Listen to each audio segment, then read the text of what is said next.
about the fact that this person said this. I've had the FBI working with me because there are people that read my tweets and believe that we are in a relationship. I had a person who literally left a mental facility because he thought every single one of my tweets was a sign of love and I was speaking in code to him. What I'm not going to do is respond to this tactic of pretending that I'm somehow responsible for the 20 million followers and that I should be knowing what they are saying on their private platforms or their personal platforms or their public platforms every minute of every day. It's a nonsense. You know it's nonsense right now, Piers. If I went into your comments and dug it up and said, do you support this? And it's just, let's just not do that. Well, no, hold me accountable. What's up, everybody? Jackson here, and this Piers Morgan interview with Candace Owens covers an enormous amount of ground. Whether Israel's conduct in Gaza constitutes genocide, Candace's defense of Kanye West's DEFCON 3 tweet about Jewish people, and her pivot to Christian persecution globally as a competing moral priority. There's a lot to sort through here, including some genuinely contested legal questions and some claims that don't hold up. Well, under scrutiny. I want to walk through both carefully, because treating everything in this interview as equally debatable would be misleading. Stick with me. Get that like in, get subscribed, because we're going to be direct about where this one lands. Now let's get into it. The Bible as a reaction to seeing the video. Yes, like I said, maybe it was 24 hours later after that, when everyone was contacting me for comment, I gave the media no comment. So if you look on all the articles, there was no comment given to me at that time about anything because I had decided that peace was the best strategy forward. Tucker was booked that day, but he had booked me 6 weeks in advance. That was just his luck that whole incident took place. Right. They knew I was going on his show. He books way out in advance. So it just happened to be his luck or misfortune, whichever way you look at it, that was going on at the same time. So in the build-up to this, you'd already made it clear that you'd said on Twitter on November the 3rd, no government anywhere has a right to commit a genocide ever.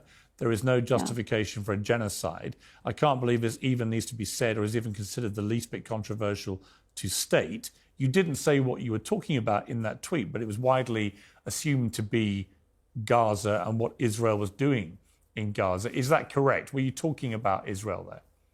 No, actually, when I wrote that tweet, if you look right before that tweet, I had retweeted and liked something from a journalist named Yashar Ali.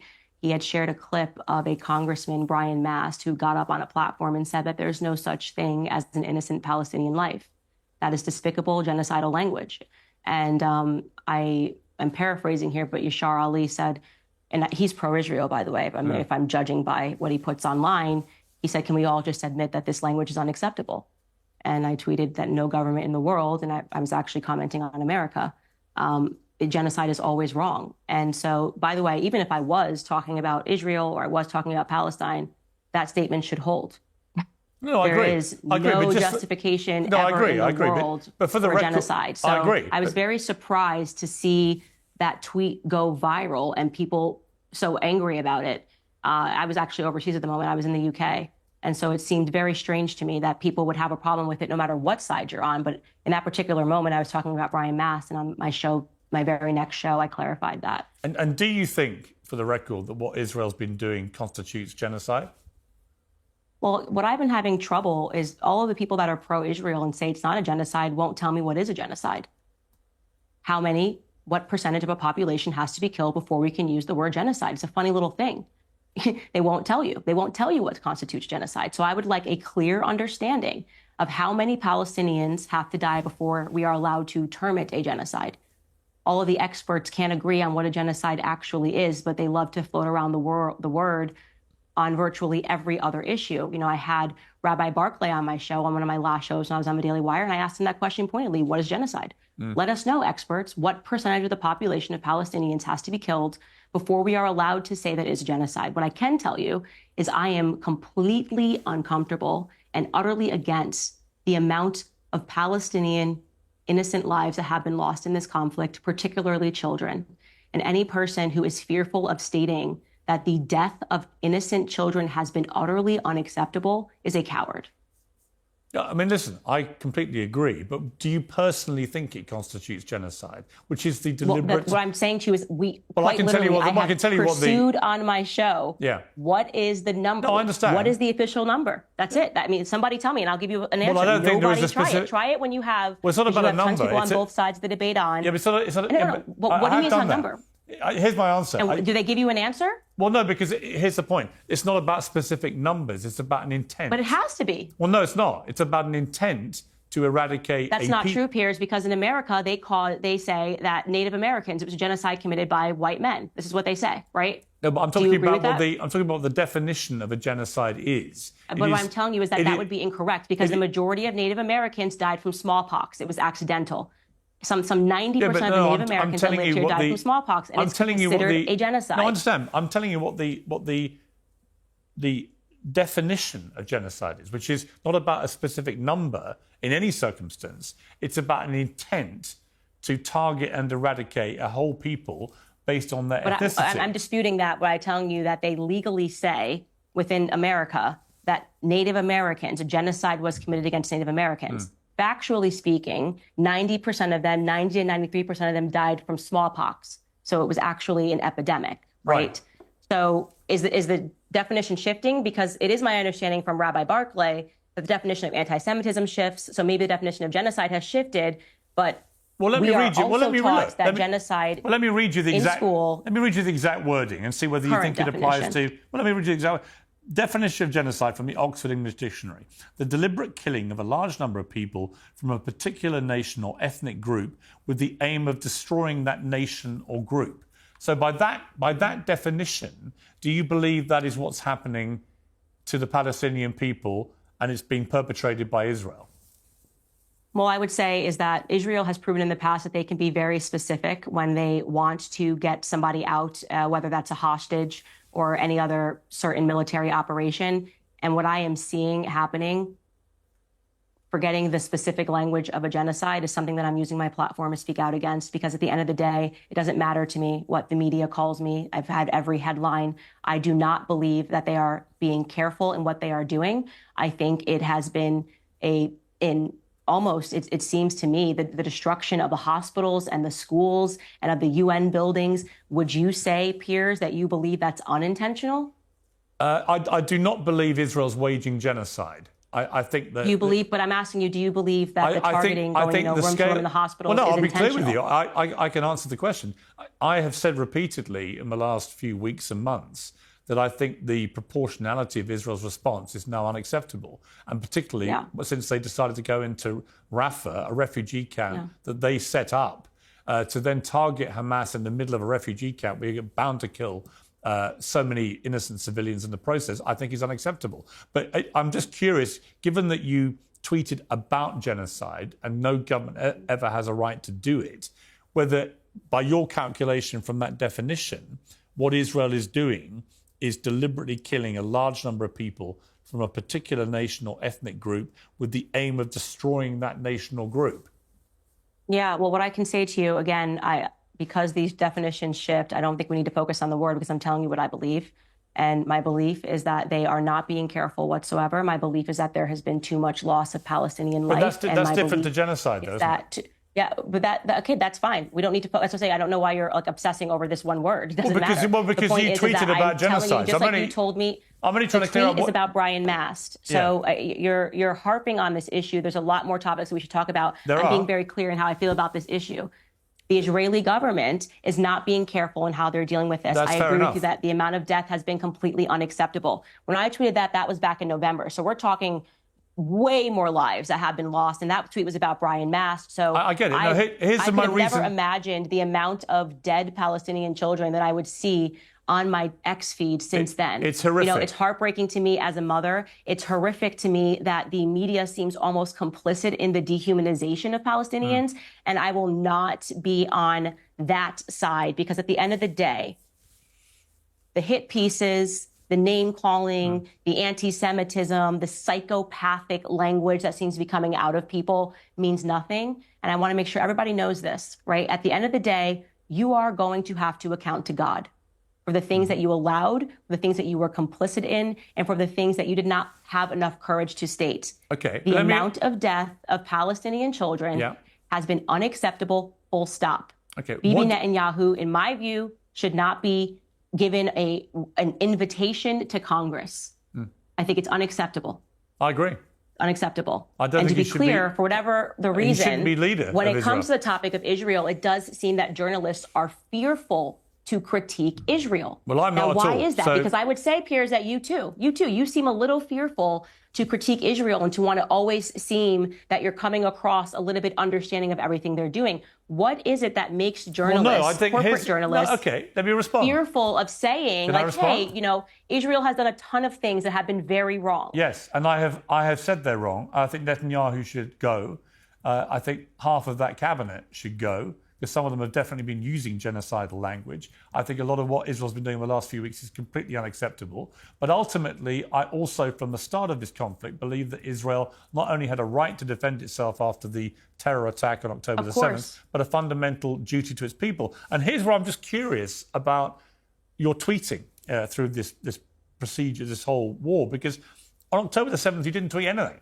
You didn't tweet anything on October the 8th.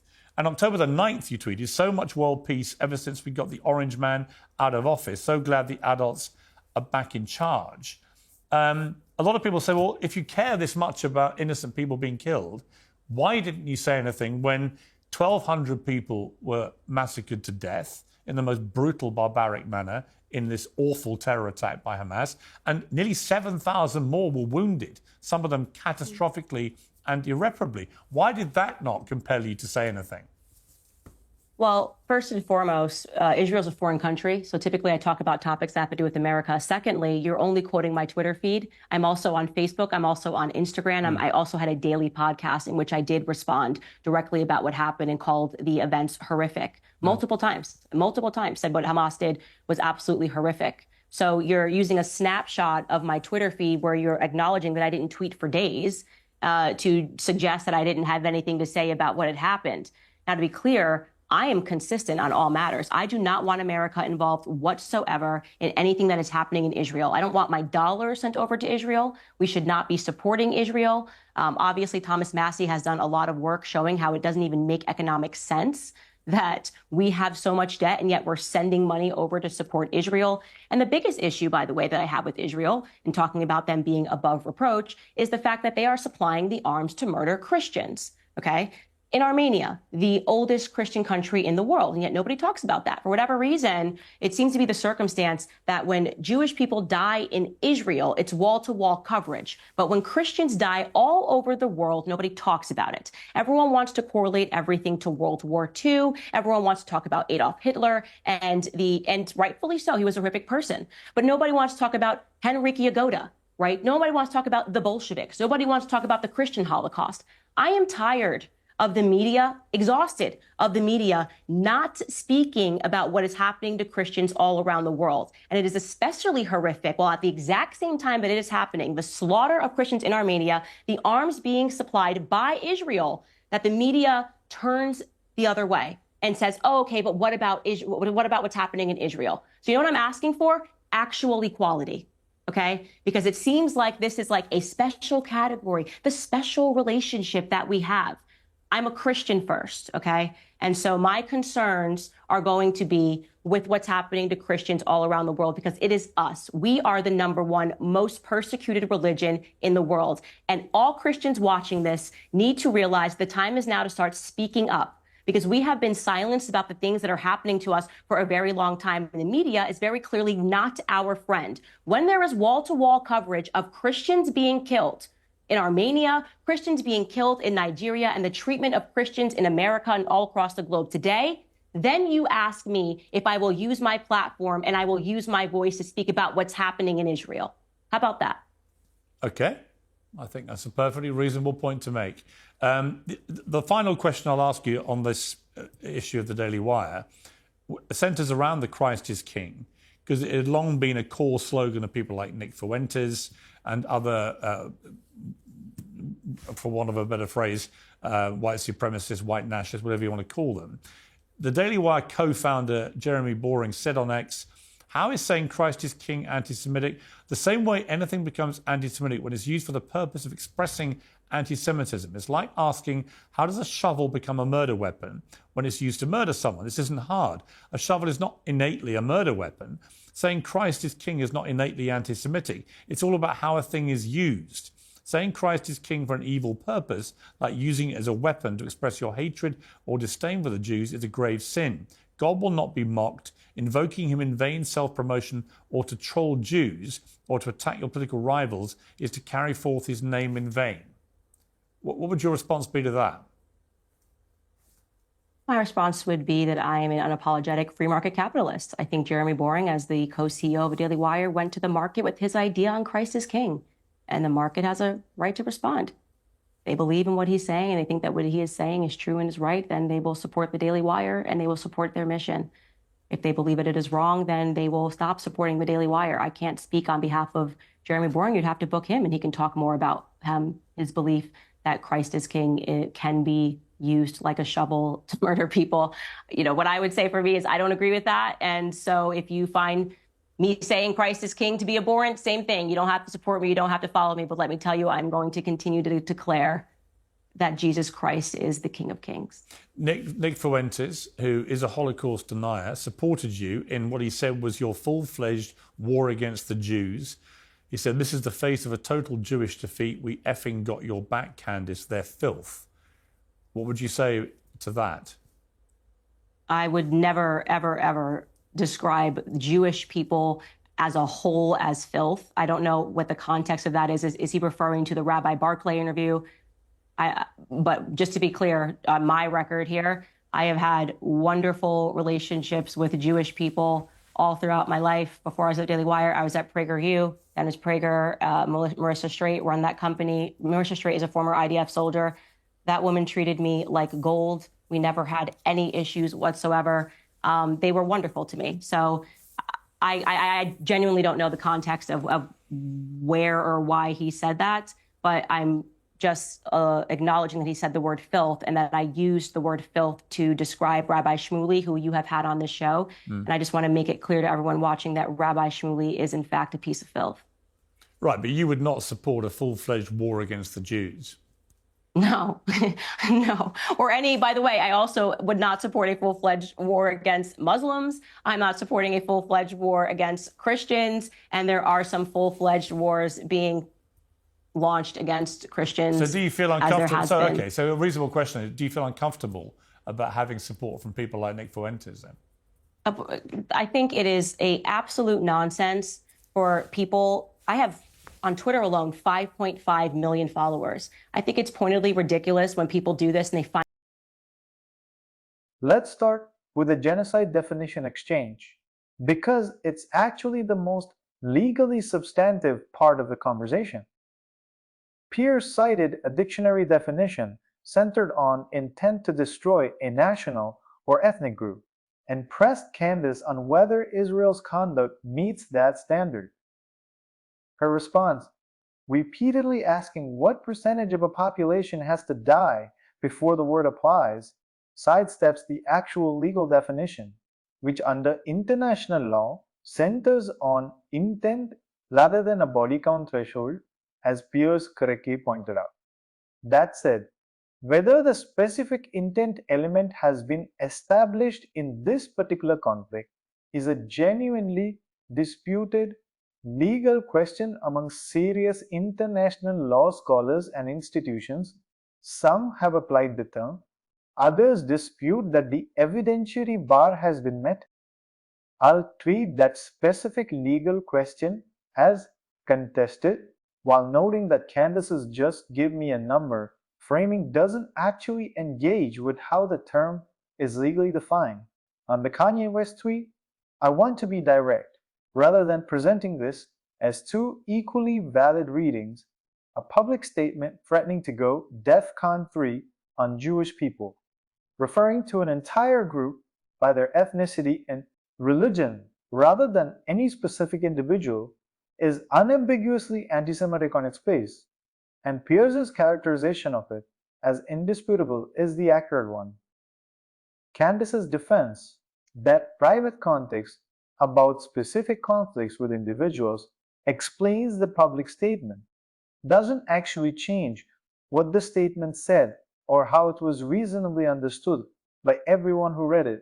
Without that context, a threat against Jewish people as a group is categorically different from a personal grievance against named individuals, and conflating the two doesn't hold up. Piers's pushback on this point was fair and accurate. On the comparison Candace drew between the Pasternak threat and the anti-Semitism of Kanye's tweet, pointing out a separate, serious threat that didn't get proportional media coverage can be a legitimate point about inconsistent media attention, but it doesn't function as a justification or mitigation for a separate anti-Semitic statement made publicly to millions of people. Two things can be true. Media coverage can be inconsistent, and a statement can still be independently and clearly anti-Semitic regardless of what provoked it. On the pivot to Christian persecution globally and the Armenia-Azerbaijan arms relationship, the claim that Israel has supplied arms to Azerbaijan is documented by international arms monitoring organizations and is a verifiable fact, not speculation. Raising underreported violence against Christian communities globally is also a legitimate point on its own terms. Global persecution of Christians is a real undercovered story in Western media. But using that legitimate point as a rhetorical maneuver to deflect the direct question about her own past offense of a specific anti-Semitic statement is a different move. And it's worth noting, Piers kept returning to the original question rather than following the pivot, which was the right journalistic instinct. Here's what I'd leave you with.